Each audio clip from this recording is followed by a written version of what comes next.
That's right. Hey, everybody. Welcome to another Approximate Podcast live stream. We are live It's behind us. Yes. It's November 27th, 2016, and I'm here with a person you recognize from the rest of our podcast, Diva Powers. How y'all doing? There you go. We did one last night with Orion, and now we're doing one with Diva. It's just the way it goes.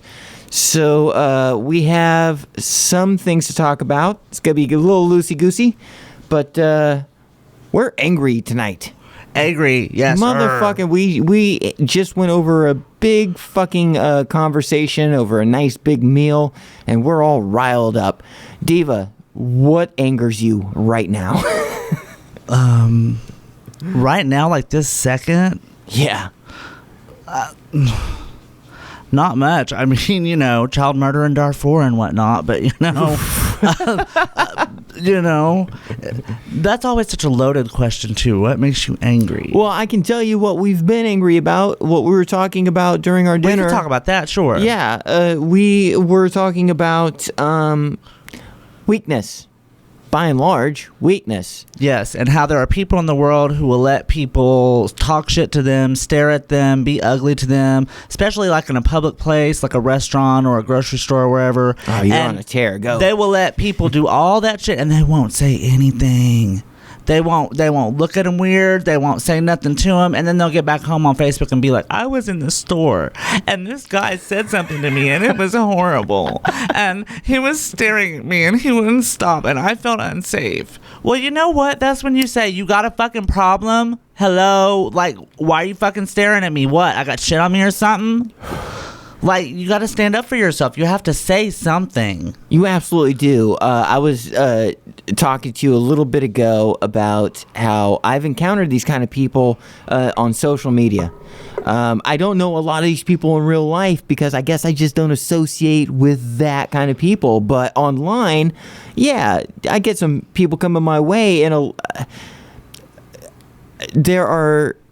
I can name like 5 examples. Now, I'm not going to put anybody on the spot. Don't put them on blast. I don't want to blast anybody, but there is definitely a kind of person out there that complains about their station in life, and rightly so. Or the way other people treat them. Yeah, well, yeah, and there's this like kind of victim mentality. Let me just pick one example. Now, again, I won't name names, but let's say a trans person makes a lot of posts about being out in the world, and all that they talk about is they misgendered me, and I was at this thing, and this guy stared at me all fucked up for like 2 hours. It's sob stories all day long. It's sob stories all day long. Oh, I was at a restaurant and I was sitting there, and there was this people at these table, and they fucking they were just staring at me, and I was trying to eat my salad, and I kept looking up, and this group of people, they were just staring at me, and it made me feel really bad about, like, my self-esteem was hurt, I couldn't, and it's just this poor me shit, and I immediately react to these people, and I say, dude, why don't you look up and stare them in the eye, make them uncomfortable, and say, dude, what? Do you have something to say? Yeah, you got a fucking problem? You got a problem with me?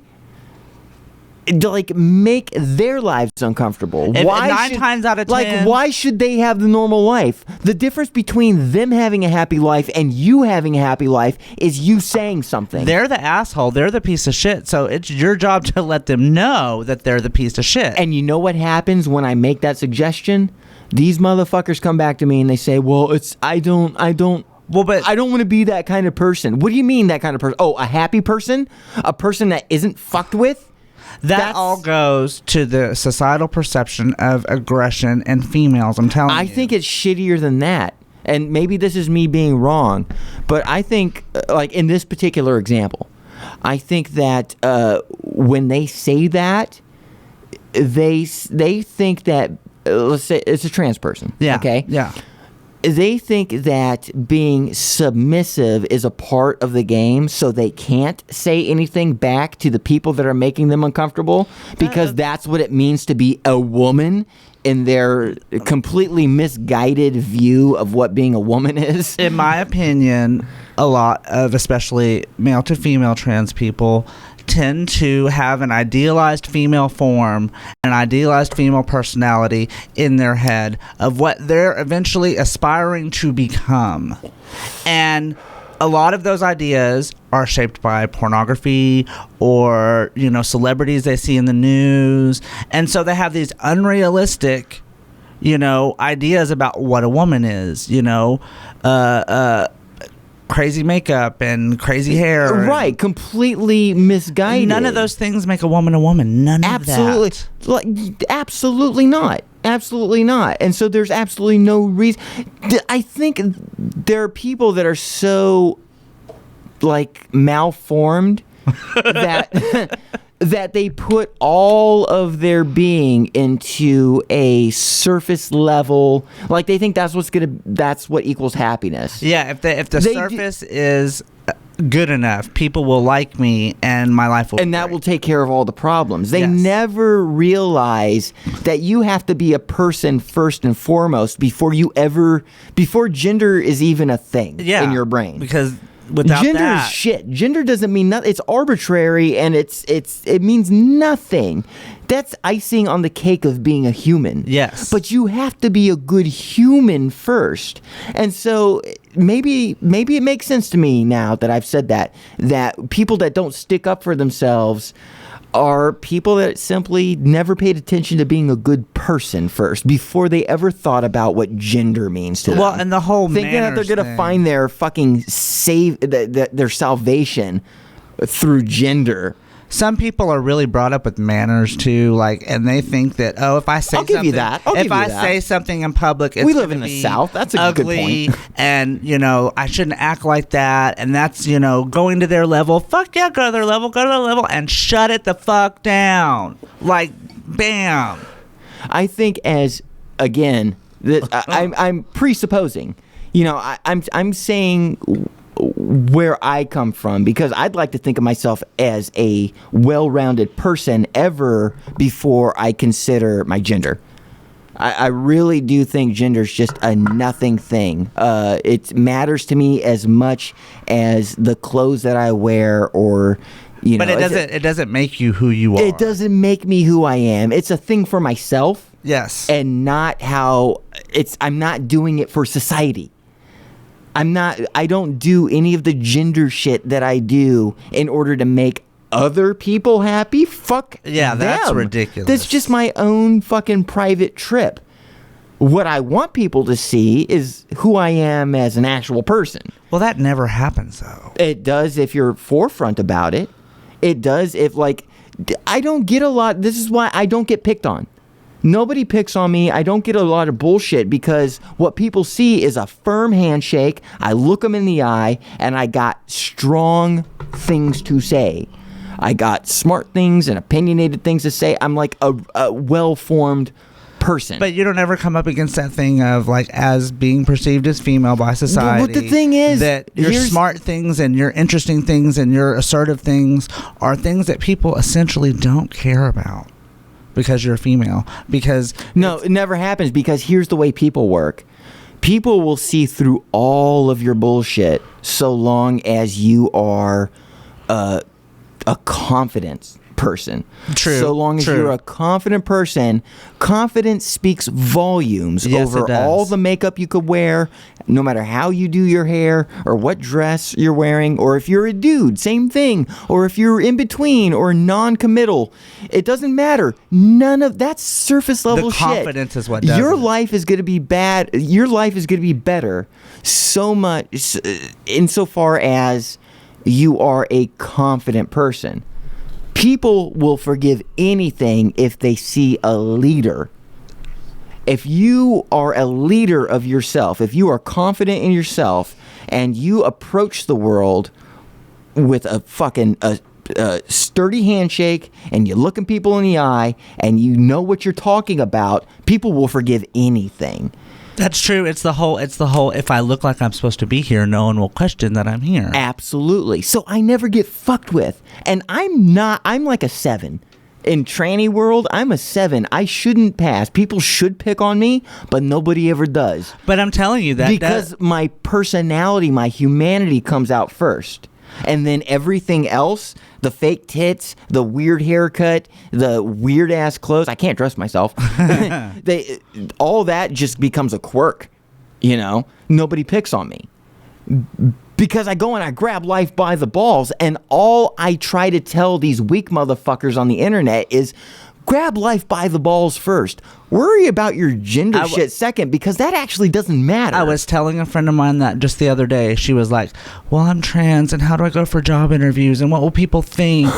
And to me, that's a ridiculous sentiment. And I said to her, I was like, girl, you put on your best clothes, you look in that mirror, you put on your makeup, you tell yourself you're a fucking queen, and you go into that fucking job interview knowing what the fuck you're talking about, and they're going to give you a job. And that's that's the problem. This is why it's hard to reach out to these kids, because all they care about is the makeup, the look, the hair, the dress, because and they think that's what's going to make them a person. And it doesn't at all. It doesn't work. It doesn't work. You got to be a good person first, because a costume is just that. It's a costume. Yeah.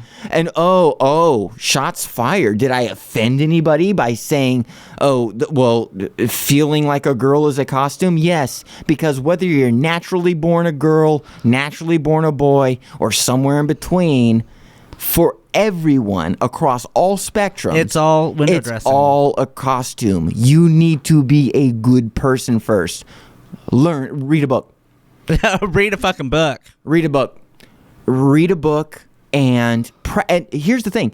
They say, oh, well, you're just like there's people that are naturally just outgoing. Dude, yeah, I'll give you that. There are people that are naturally outgoing. But at the same time, anything that's worth doing is worth practicing. Even those outgoing people. You can practice being an outgoing person. And just like practice with anything, it's going... I guarantee you, it's going to suck. Even when those you start. Outgoing people. It's going to start. It's going to suck when you start. But all you have to do is keep doing it. But even those outgoing people have to look in the mirror become right and build themselves up and make themselves into that outgoing person.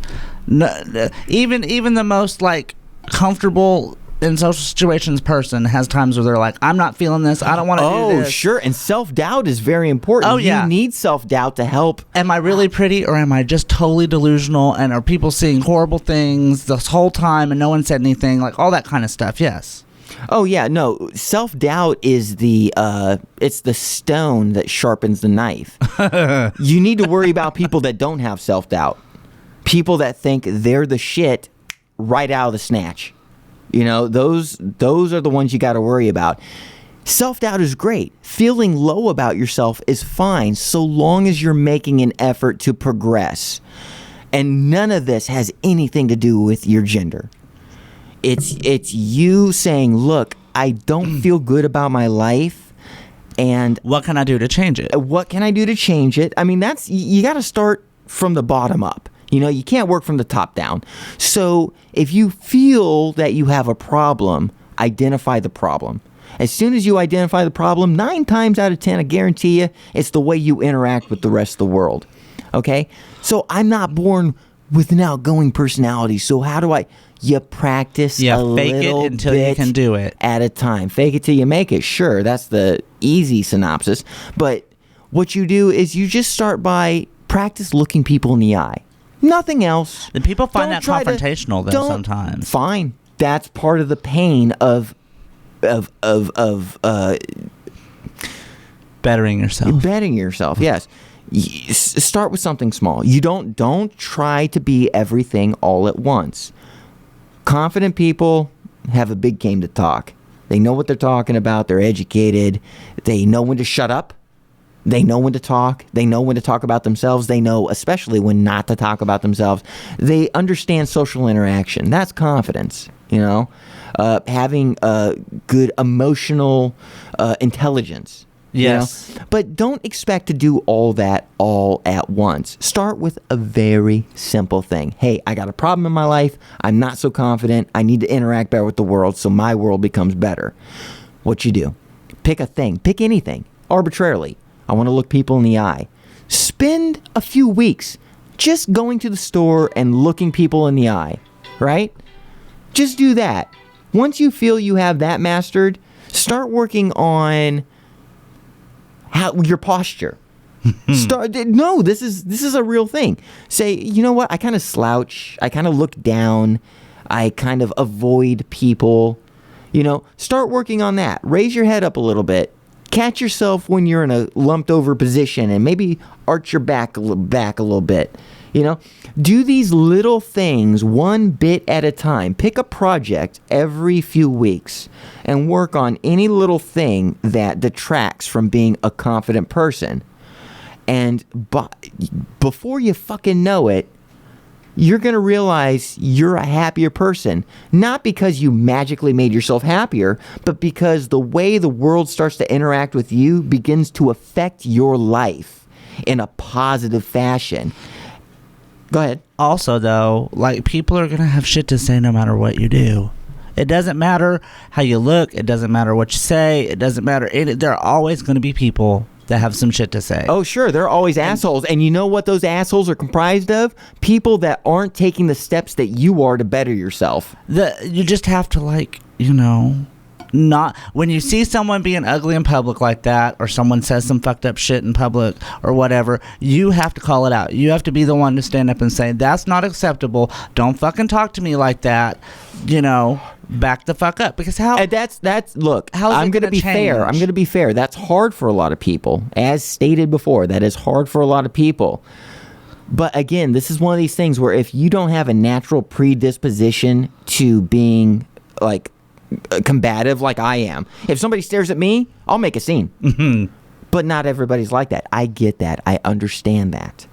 But you can take little steps. So next time you're in a position where somebody's staring at you and you don't appreciate it, don't shy away. You don't have to make a big fucking fuss. But what you can do is you can take your tray of food and you can move to another table. That's a statement. It's True. An easy statement to do. It's non-combative. But it lets people know that you recognize the situation and you're taking action. That's 90% of confidence, is people recognizing another person that takes action. That's where respect is gained. And that's a little exercise. Take a little bit of action and you gain a lot of respect. And that's just that exercise. We haven't even talked about moving up to the next level where you look somebody in the eye that's goofing on you, and just through your eye contact alone, let them know that it's not cool what they're doing.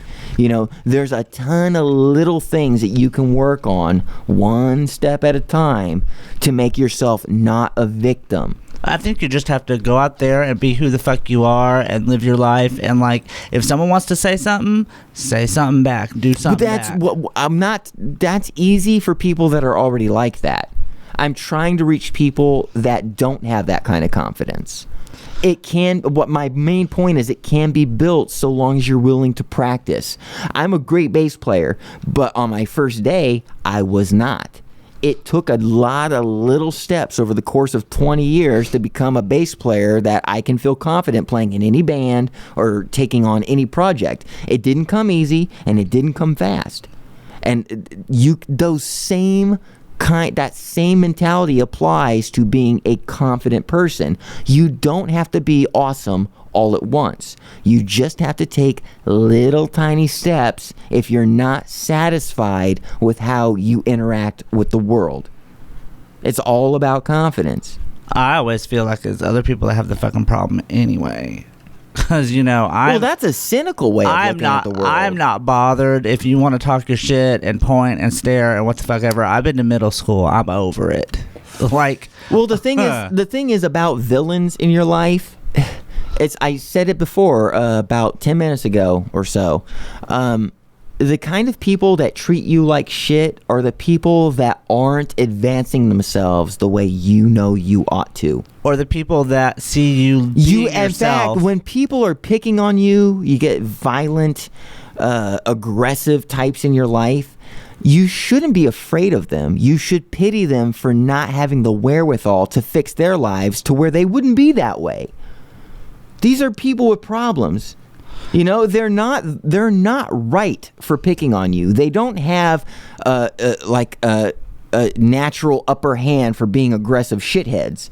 They simply don't know any better. Yeah, but I don't have they to- lack the self-awareness to improve their lives. You know, that you should feel bad for them because they don't know how much their lives would be better if they took the steps that you're willing to take. Well, they're garbage people. So I don't care what they Yeah, think. I know, and it's fun for a punchline, and I love it for comedy. I love the word garbage people, but you have to take you have to have a little bit of empathy to realize that, look, this asshole's picking on me, but the reason he's picking on me is because he's not even trying to be a better person. If he was a better person, he would be like everybody else who's not picking on me. There are people, though, that see you being yourself, and they're jealous of that. They want to be something that they're not, or something that they want to be, or whatever, and they're scared to do that, and they see you doing what you're doing, and that makes them angry because they can't do that. They can't be comfortable with themselves. Oh, they sure. That's an angle that exists, but I don't think by and large that's the majority of people.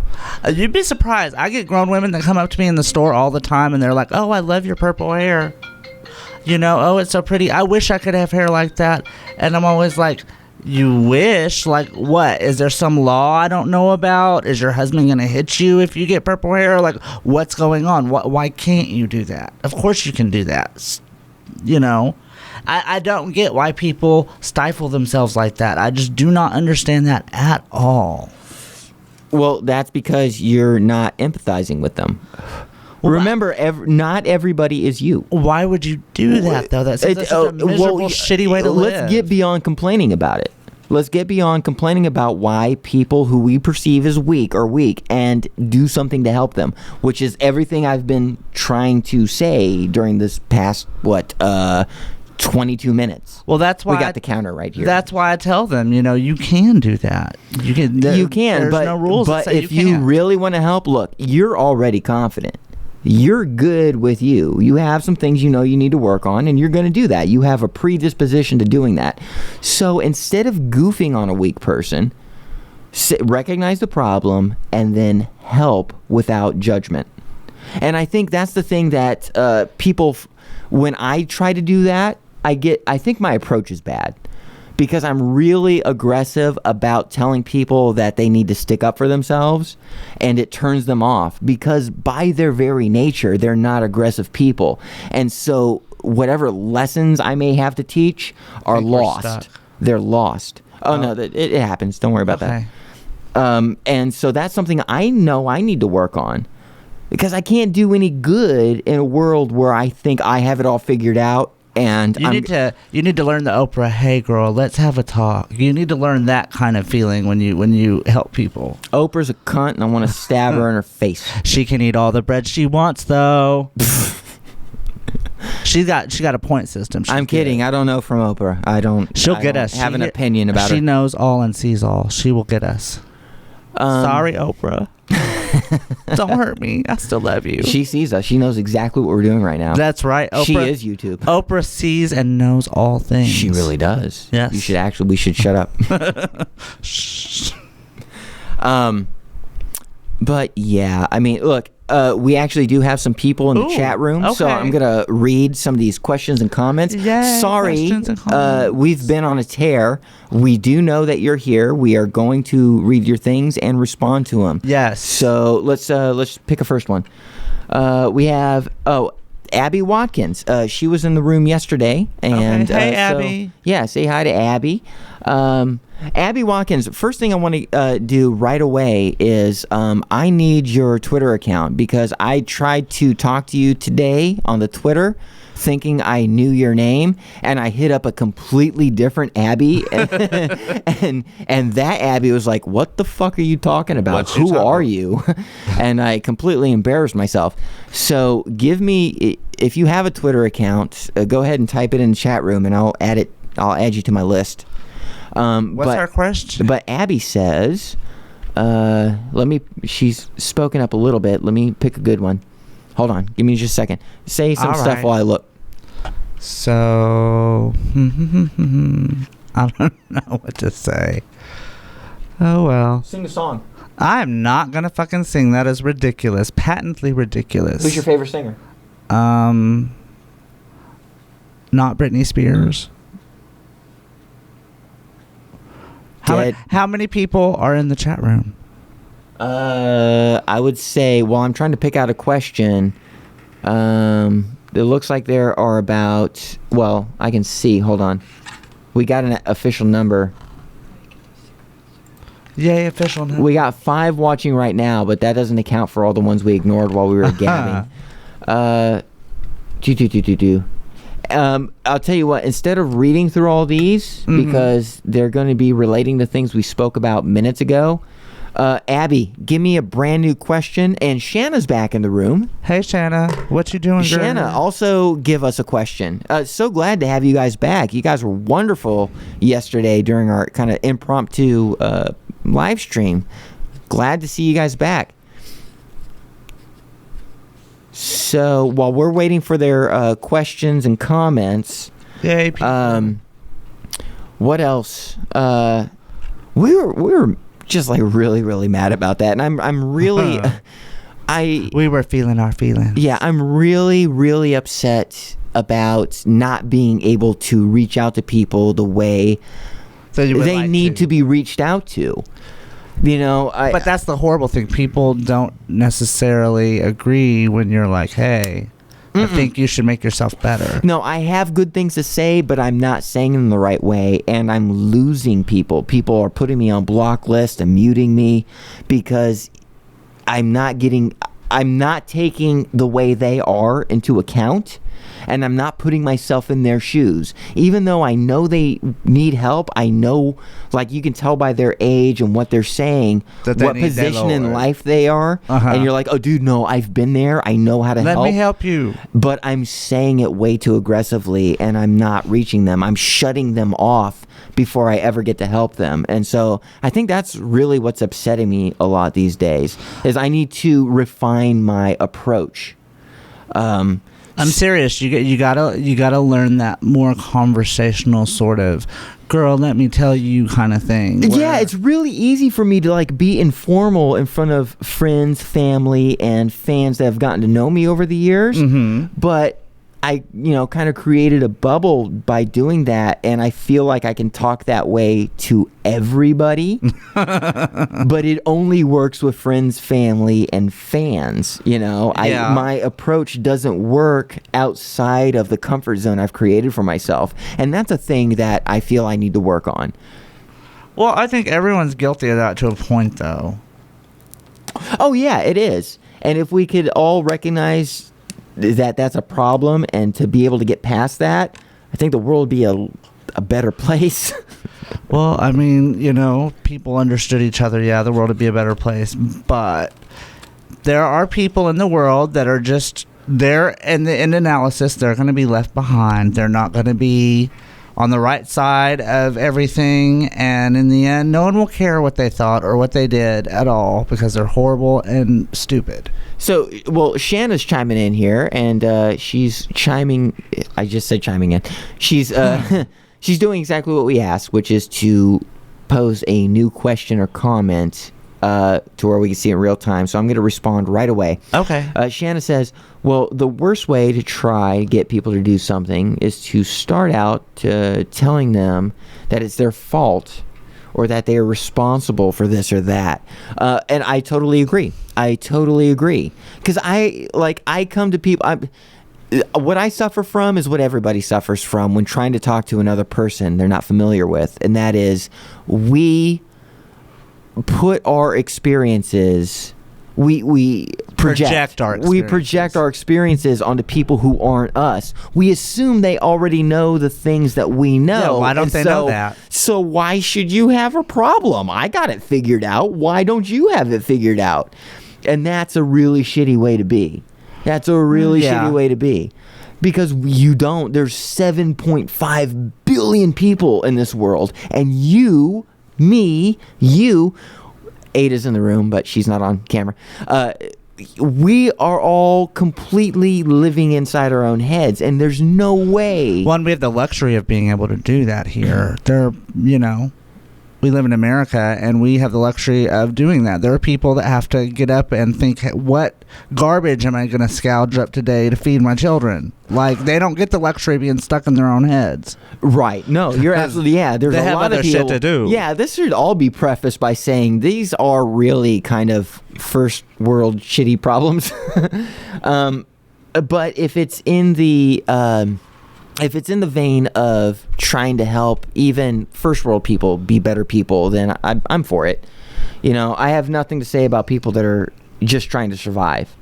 I've been in that position where I'm just trying to survive. It really shows and you what's identity important. and existential problems are not my bag. But now I'm in a place where I can address existential problems, and so that's what we're talking about today. Superficial is much easier. Superficial is easier. It is much easier. But it's a lot more boring. We can't make a podcast out of superficial. But I could just turn on Top Model and eat popcorn, and I don't have to think about anything. Like, that's attractive to me. Because reptile brain. Right. Tyra Banks is definitely reptile brain. Like, yeah. Absolutely. But here's the thing. I said that we're all individuals. It's very hard for us to get inside of other people's heads and treat them with that kind of respect, Well, you can never truly know someone else's struggle. But on the other side of this double-edged sword is the fact that we are all human. We are all sprung from the same biological material. Generally, people's brains are wired, like on a base level, to a certain way of existing, and that does give us the ability to empathize. And so I think the hard part is not necessarily it's being able to take a step back and say, look, instead of attacking this person and their problem head on with my own experience, let's start from the base level. Let's start from where we all agree, and then work our way up to the advice and help put good into the world. But then there are situations where the problem with that is it takes effort, and nobody likes effort, and that's why we're screwed. But you're asking someone to turn to someone that has, say, slighted them in some way, be it, sexism, racism, whatever ism you want, okay? And you're asking that person who's had that done to them to then turn around, forgive that person that just did that to them, right, and then go out of their way and comfort zone emotionally to do something to help make that other person better. And I think that's a big ask. Like, that is a really big it's ask. A huge ask. And mostly what I'm saying is I'm talking to a demographic of probably 25 to 32. Anybody above that age already, whatever I'm saying doesn't apply to them because they've already figured out how to chillax. How to not care. Well, not necessarily not care, but how to approach with a more adeptness. They realize what things in life are really worth getting that upset over. I think a lot of this is a matter of age, and once you get past a certain age and you've gone through the kind of problems, by and large, the people that I'm talking about that I interact with online that have problems that I want to help out with will eventually find the answers themselves just through living. I think what I really want to do is give them a head start. You want to save them that shit that you went through yourself. Yeah, I didn't have anybody like me when I was their age, and... Well, it's like my friend Junior. I'm like his gay abuela. And maybe it's a shitty, before we went on air, maybe it's a shitty Jesus complex. But you just want to save someone the grief that you went through. And you see the situation and you're like, I know this. And you want to tell them because you want to help, but they don't want to hear that. Right. You see the Yeah, you see them in the line of fire, and all you want to do is say, dude, just move to the left a little bit. Just like duck. But I'm saying it in such a way to where they block me. And that's what I got to work on. I can't help anybody out until I learn how to be a better person myself. You. Like the problems in life, like people being aggressive towards me, like that shit I got figured out. I don't need anybody's advice for that. I got that shit down pat. What I need advice on now at this age, at 37, is interacting with others. Is figuring out how to refine how I engage with other people. That's a 37-year-old problem. The 25-year-old problems, I got them. Yeah, they're done. Those are easy. Now I want to give other 25-year-olds advice. But think when you were 25 years old, you didn't want no advice from nobody. I know, but well, that's not true. That's not true. If someone had been like, really, no, you can't do that. That's wrong. You shouldn't do that. Oh, sure. I was always rebellious, and I've always, and to this day, I still have a problem with authority. Yeah, but at 37, I'm a lot more willing. Remember, I know the lessons of the 25-year-old. Now I can take in information. But if I was 25 and somebody came to me with the proper information in the right way, in the right approach, I would definitely listen. No. Look, I've had influences at 25. You'd have been like, they don't know. They're not me. They're not living my life. They don't know what I'm going through. They don't know shit. I would definitely listen to people that had something to say to me at 25, but they came in the form of musicians. They came in the form of what I took from pop culture. They came in the form of people, the writers and the songwriters, they're all older than me. They are the 37-year-olds. They are the 40-year-olds. They are the 60-year-olds that have it figured out and have approached me through their medium, and it was able to reach me. That's what it took to reach me at 25. But I'm not big in any of those things. I am a musician. I am a podcaster. I am a personality online. But I don't have enough pull to where that's enough for a 25-year-old. So what I need to do as a person is figure out how to approach as a person, because I can't rely on my media to help a 25-year-old alone in and of itself. I find that humor is a great gateway towards speaking to people that might initially be hostile to what you have to say. If you can get them to relax enough to think something's funny, then like they're receptive at that point. And that's another problem. That's another problem with what I got, because I think I'm approaching people with humor when I say some dark, forward, aggressive shit to try to help better their lives. Do you put a smiley face after it? Or say LOL or JK? Because that's how they know. It just seems that my jovial manner goes right over their head, because my sense of humor comes from a very pointed and nuanced niche kind of place. Well, and people this is further reinforcing the fact that I don't live the life that everybody else does. So I need to take a step back from my own self. Remember how we were talking about perfection and all that, right, and how that's what pop culture is now? People are so ready to expect that what you're saying to them is negative and judgmental, and that you're judging them. That's a good point. That they take it as that, regardless of because your everything intent. Online is a fight. Yeah, snarkiness. There's no fighting. There's no there's no discourse. It's all, as soon as you say something that's right, even a little bit contentious, it's not a trade of information. It is a battle of will. Yes, I'm going to write the thing that makes me right, and you're going to think I'm right when I post this. God damn it. Right, exactly. Yes. And we are going to keep talking until one of us doesn't talk, and the one that does keep talking is the winner. And it's all about winning. So that's a whole other hurdle. The other day, right. I was on Facebook, and someone was saying something hateful to me, and I merely messaged them back, told them how what they said made me feel. Yeah. Felt that was not acceptable for them to talk to me that way, And, that was that. And I didn't post anything else at all on that thread. That person posted like 4 more times, and then like 10 other people that are friends of mine on Facebook jumped on the bandwagon, dragging their shit through the mud. And I thought, what is the point of that? What is the point of any of that? Yeah. I let that person know how what they said affected me, and that it wasn't okay for them to talk to me a certain way, and then I'm done. Why do we need to go back and forth 50 times? That's stupid. You're absolutely right. And just to take a quick break for a second, I want to acknowledge the chat room because these people have been talking up a storm and we haven't acknowledged them. Hello, everybody. But I see a lot of general consensus. Let's see if there's anything that sticks out.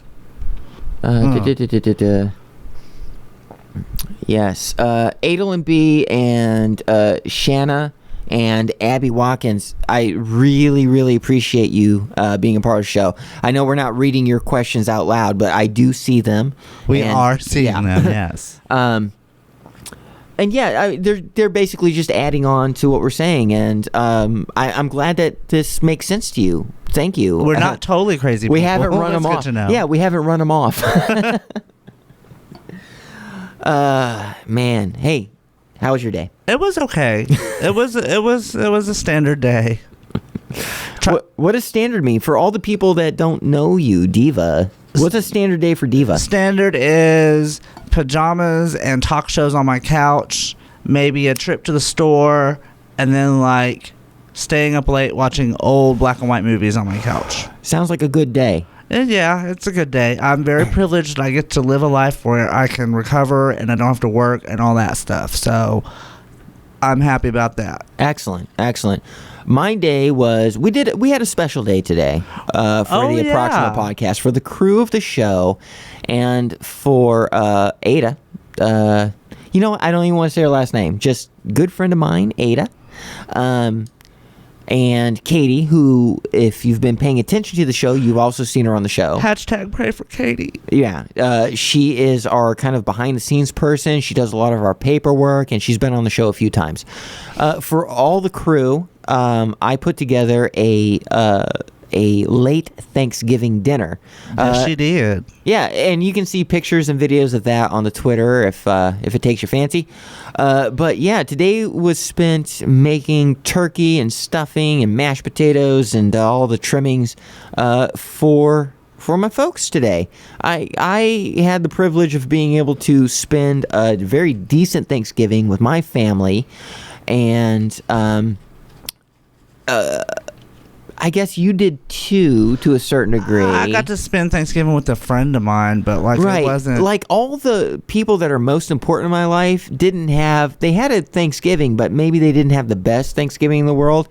And so I just wanted to do a little something extra. So today was all about making turkey and trimmings and having everybody over and getting along and sharing jokes and watch some stand-up comedy and then doing the podcast. So today's been a very good day.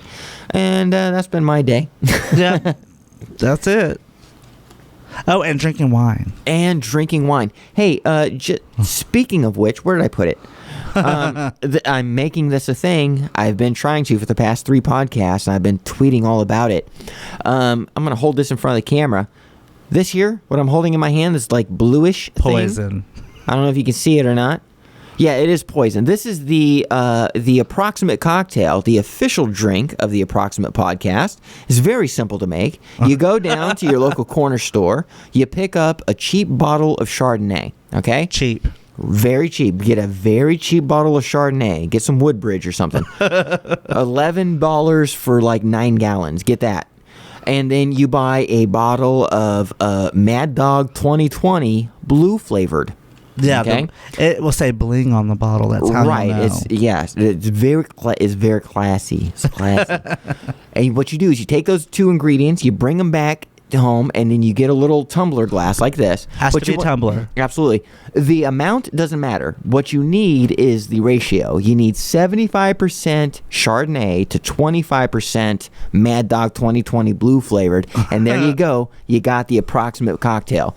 So if you ever see a live stream or it's a Monday and you're just checking out the pre-recorded show, Get yourself a big old glass of this and Enjoyed by classy people. Yes, And classy places drink everywhere. along to the show. It's a good time.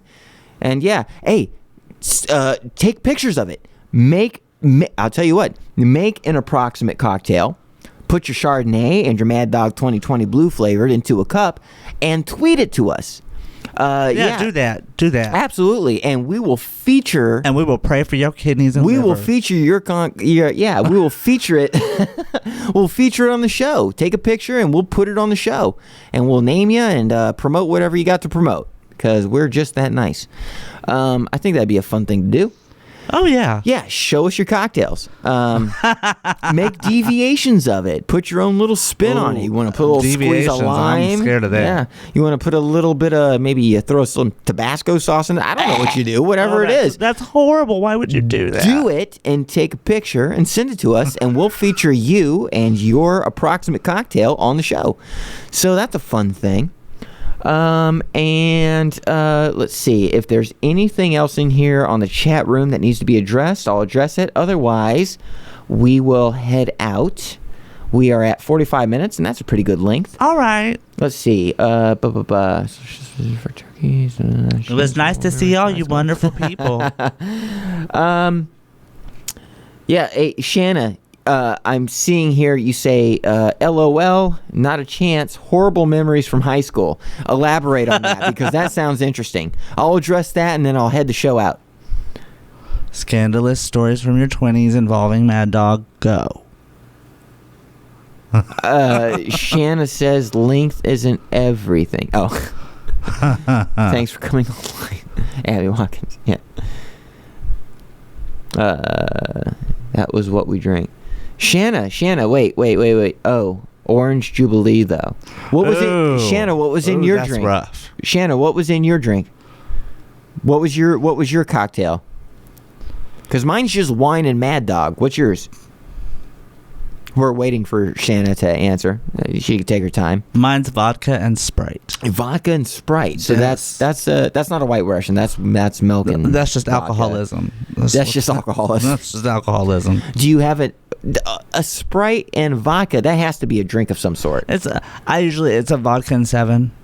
Oh, it's just called that? Yeah. Very generic? Okay. Yeah. That's And not sometimes fun. they'll say, "You want Sprite? Oh, we got a Sprite." And it's like, "Yeah, sure." It's a defiled Sherry Temple. Shirley Temple, I can't speak. A White Russian is cream and vodka and some kind of Kahlua. I thought. Oh, really? Yeah, cream and vodka and Kahlua. Yes. Kahlua. I thought it was just 2 ingredients. Okay. No, vodka and milk is just a bad time. That's All right. Okay. So Shanna says I drink Glenlivet, 20 years neat when I drink. 21. Sorry. Oh, Glenlivet 21. Neat. Yes. Okay, that's nice. That's classy for real. No, when I'm drinking like an adult, I am no, seriously. When I'm drinking like an adult, I am Jack Daniel's straight, shot at a time. Neat. Absolutely. I get that. Mixed drinks only. Sorry. Ooh. Adel B says Adel B says rum chata. Horchata and rum. Yeah. Oh, is sweet that what Lord. that is? It's mixed. It's really milky, almost like it's like ice cream. It's that the sweet It says like milky alcohols they have. That's what I like. it's like a girl drink. Oh yeah. Nice. But it tastes just like horchata. Which is, I don't have a problem with the girl drinks. I definitely enjoy They them will when I'm get in you the bar. drunk. They Well, will. they will, but like I like to order like the specific things that each individual bar has, like a thing that they made up. Here in Arlington, we have a gay club called the 1851. well, back when I was young, it was the 651 club. Well, yeah, the 651. Yes. Right, and it turned into the 1850. But anyway, they had a drink there, and it was basically a buttery nipple. with a little extra alcohol, and they called it the cocksucker. And I used to have those. The only reason I bought it was because I knew it was like their signature thing. I like signature drinks from particular bars. I need the alcohol to burn so my emotional pain can, feel it. But the rum that Ada brought up, I gotta tell you, I can't do rum, and there's a interesting story here. I'll leave it up to the audience whether or not it's interesting. But I was 21, and it was a New Year's party for the turn of the. It was Y2K party. Oh my! Yeah, it was that long ago. And I was invited to a party. It was at a Hilton hotel. Ooh, double classy. Yeah, right here in Arlington, Texas. And I went to this hotel. The party was run by my buddy Eric, my guitarist in another band. Yeah, I know. Yeah, a little short, goofy Eric. He rented the hotel, and he bought all the alcohol, and he had a big, huge punch bowl full of all of the liquor. Oh my God! It was a suicide of liquor. Why? But because we're 21. But still, we're living it up. But still. But most of it was rum. And because I'm an asshole, I get to the hotel, I get to the room, I barge my way in, and I see the punch bowl full of all the alcohol. And I think I'm going to be a fucking stud. And I went right to the bowl, and I grabbed it, and I said, "Everybody look at me." And I drunk from the bowl. Oh, good Lord. Dumped it into my skull. Oh. And it was, oh my God. No, I should have died. Decisions. I should have died that night. I didn't walk away with alcohol poisoning. I was carted away with alcohol poisoning. But the thing is, it was mostly rum. And from that point, I was so sick. I was on death's door. Yeah, I've been that drunk. It's that horrible. To this day, all these years later, I can't even smell rum. That's why I can't do shots. Right, I can't even do it without going. I can't do it. And rum has that particular smell too. It does. It has a very particular smell. So as soon as I get a whiff of rum, I'm out. I'm done. Same with Everclear. Oh my God, I did 6 shots of Everclear back to back, and I literally almost died of alcohol poisoning. It was horrible. So I totally understand what you're talking about. We got so we got some comments here from Adel and B, who is not in this room. Let's read the comments. It says, let's see. I need a diet after my orchiectomy. Shanna says she needs to schedule one. You need to schedule a orchiectomy or a diet. One's easier than the other. I would say so, yes. Continuing until Shannon talks back. Shanna, say it's awesome. Ask Jamie to talk about it. My thighs and butt are so gross. Oh. Okay, I see what you're saying. Yeah, absolutely. Shanna, if you're talking about scheduling an orchiectomy, yeah, you're gonna get all the girl fat in all the right places, so long as you are taking your estrogen. The good news about an orchiectomy is that you get to stop taking blockers. You get to stop taking the spirulactin and all that sort exactly. of thing. But you will have to continue with the estrogen. Not a big deal. Whether it's pills or a shot, whatever fits your fancy is fine. But getting rid of those balls, oh Jesus, yeah, no, that's good news. One, you're saving your liver. Yeah, true. Jesus Christ, you're saving your liver. If anything, you should get an orchiectomy just because of the liver damage. Yeah, because those blockers are not friendly to your liver. Absolutely not. At all. And I drink way too much. If you're a drinker too, you don't want to do the blockers and your the liver drinking. Gonna die. Pick one. Did you guys find a... there it is. Oh, what you got? Okay. Yeah, so Shanna, definitely schedule an orky. Is that easy to do here, or it's very easy to do here. I'm not sure where Shanna is. They asked if I can miss your SRS. Hold on. Explain to them what they did for mine. Hold on, let me see. Shanna. Okay, first time streamers.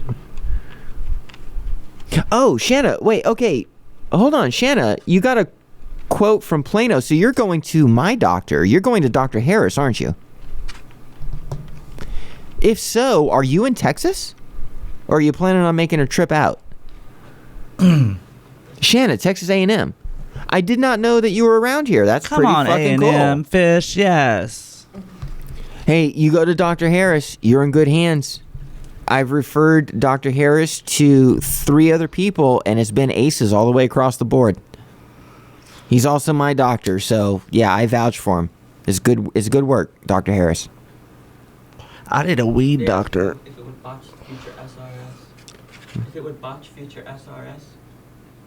Oh, that's actually a very good question. Shanna, are you planning on going all the way? Let alone an orky, are you going to go all the way? Genital reconstruction surgery. Absolutely, yeah. Are you going to go that way? This is important because we got some advice for you depending on your answer. Yes, Shanna, you are going to go full SRS? No, you're not. So yeah, it was for another thing. Yeah, it was for the Texas thing. Okay. Okay, well, if you're not going to go all the way, then definitely get an orky. Oh, that was Abby that asked that. Oh, okay. All right. Just orky. Yeah, that's probably the way I'm going to go. I haven't made a full decision, but I'm leaning towards just orky. And I'm old enough and I trust my judgment enough to where I can safely say just orky will be fine for me. If it comes to a point where I ever want to go all the way, well, I'll simply do what grown-ups do. I'll save the money. And I'll do do it. my research, take the time, and do what needs to be done. You mean you don't book that stuff off Craigslist? You know, I tried, and it didn't turn out so well. They stuck a firecracker in my pee hole, and it just didn't work. Yeah, I try to schedule all my surgeries on Craigslist because, I want a good price. Yeah, you need a good price when it comes to reassignment surgery or just about any surgery. You want to go to Craigslist. Yeah, and, I need a new lung. I'm getting a good price on that shit. God damn it. I Yeah. will not be bilked for money. No. Okay, let's see. Oh, okay. I want, even though she's not on the air, we've been making jokes, but Adel and B is actually in the room with us. She's not going to take a mic. She doesn't want to be on camera, but do read her chat things because she knows what she's talking about. So if Shanna or Abby or anybody else do listen to Ada. She's supplementing our on-air advice, so do be reading what she's typing.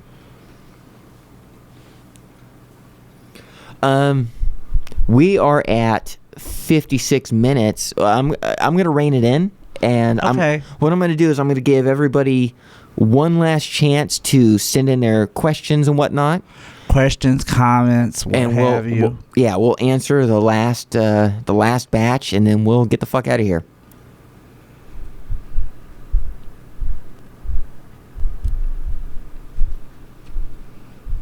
Yeah, it's silent right now just because I'm waiting on a definitive last question. I'm putting all of our chat room people on the spot saying, hey, come up with a good last question. Help us out.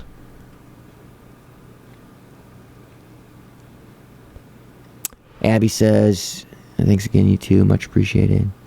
Oh, no. Hey, dude, Shannon, Abby, thank you guys so much for participating. Thank you for tuning in. Yes, thank you. And you guys, you're a part of our Twitter. So when we go off the air, if you have other things you want to talk about, you just DM us or send a whatever. And we can keep talking off the air. But yeah, as far as the show is concerned, That's it. yeah, hold on. We got Shanna that says, well, do you meet fans? Well, of course, of course we meet fans. Of course we meet fans. As long as they're thoroughly vetted by my security, it's fine. Shower, shave, put a little cologne or some vanilla scent on or something. Make yourself presentable. And, from our high tower, we may look down, point your way, and say, I choose you. And we'll meet you at a fucking Applebee's. And it will be the best day of your life. Guaranteed. We're that awesome.